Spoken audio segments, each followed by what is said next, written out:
You know when you stir cream into your coffee? It seems so simple, right? But what if you had to mix 10,000 gallons of reactive chemicals perfectly, uniformly, and all inside a sealed steel tank where just one little mistake could be, well, catastrophic? All of a sudden, that simple act of stirring becomes this absolutely monumental challenge of physics and engineering. Now, you'd probably think a smooth, steady, orderly flow would be the best way to mix things. But it turns out that's the absolute worst way to do it. See, in a simple flow, what we call a laminar flow, the different layers of liquid just slide right past each other. They never really combine. The real magic, the place where a perfect blend is actually born, happens in the chaos, in this violent microscopic dance of droplets breaking apart and then smashing back together again. All right, so here's how we're going to break this down. First, we'll dig into why that simple flow just doesn't work. Then we'll get into the really cool science of chaotic mixing.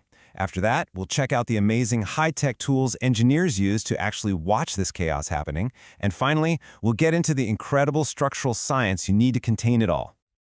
Okay, so first up, why keeping it simple is a bad idea.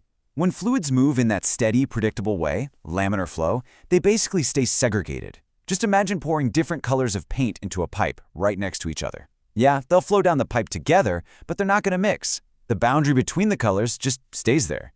You're left with a totally useless, uncombined product. So what's the answer? Well, you don't fight the chaos, you create it. If you really truly want to mix something, you've got to forget about those simple straight paths and embrace a process that actively tears the fluid apart. And that brings us to this amazing concept, chaotic mixing. The best way to think about it is like kneading dough, right? You stretch it out, which makes it thinner, and then you fold it over, and you just keep repeating that. Every single time you do that, the layers get exponentially thinner, and the surface area between them just explodes. Well, industrial mixers do pretty much the exact same thing to fluids, using impellers to create a repeating force that stretches and folds the material over and over again. And you can see that whole mechanism right here. By constantly changing the direction of the flow, the fluid has no choice but to fold back on itself. And as this process repeats, you can imagine those layers get incredibly fine. They reduce what engineers call the striation thickness all the way down to microscopic or even molecular scales. That's how you get a truly perfect homogeneous mixture. Okay, so this theory of creating controlled chaos is pretty slick. But how in the world do you know if it's actually working? I mean, this is all happening inside a huge, solid steel pressure vessel. It's not like you can just peek inside. And this is really the make-or-break question for any real-world design, isn't it? To make a mixer better, you have to be able to measure the flow inside it, but without messing up the very chaos you're trying to create. So how do they pull that off? Well, engineers have this incredible toolkit of what are called non-intrusive techniques. They can use light, electricity, sometimes even X-rays, to literally peer inside these incredibly violent environments. It allows them to map out exactly what the fluid is doing moment by moment without ever disturbing the chaos they're studying. Two of the most powerful tools they have are laser Doppler anemometry, or LDA, and particle image velocimetry, PIV. LDA is super cool. It uses a laser to measure velocity at one super precise point. But PIV, man, that takes it to another level. It uses a whole sheet of laser light and high-speed cameras to create a complete velocity map of an entire area. Both of these give engineers the critical data they need to really perfect that mixing process. So we can create the chaos. We can see the chaos. Now we have to contain it. And this is where we pivot from the world of fluid dynamics to the raw, brute force power of structural engineering. The thing holding all these turbulent fluids, it's not just a bucket, oh no. It is a highly engineered pressure vessel. Its entire design is governed by these incredibly strict regulations, like the ASME Boiler and Pressure Vessel Code. This code tells you exactly which materials to use, how to do the calculations, how to build it, all with huge safety factors to make sure it can handle immense pressure and stress for decades without ever failing.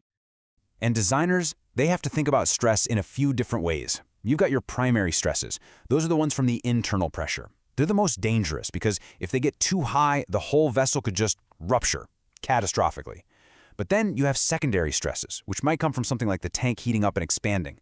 These are a little different. They're self-limiting. If a part starts to bend just a tiny bit, that actually relieves the stress.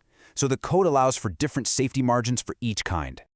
And it's not just about pressure. The design is basically a defense plan against a whole army of other potential failures. What if the steel gets too cold and becomes brittle? What if it slowly starts to deform or creep under high heat over many, many years? What if the very chemicals inside it start to cause corrosion and tiny cracks? Or what if just the simple act of starting and stopping the mixer, day after day, causes metal fatigue? Every single one of these possibilities has to be designed for. So now, let's bring it all together. This is where we connect that invisible, chaotic world happening inside the tank with the massive, unmoving structure that surrounds it and makes it all possible. Just look at the incredible contrast here. On one side, you have the microscopic world, a high-speed photo of one single droplet of fluid being violently ripped apart by turbulence. That's the goal. And on the other side, you've got the macroscopic reality, this heavy, meticulously engineered saddle support designed to hold the massive weight of the whole thing. The thing is, one simply cannot exist without the other.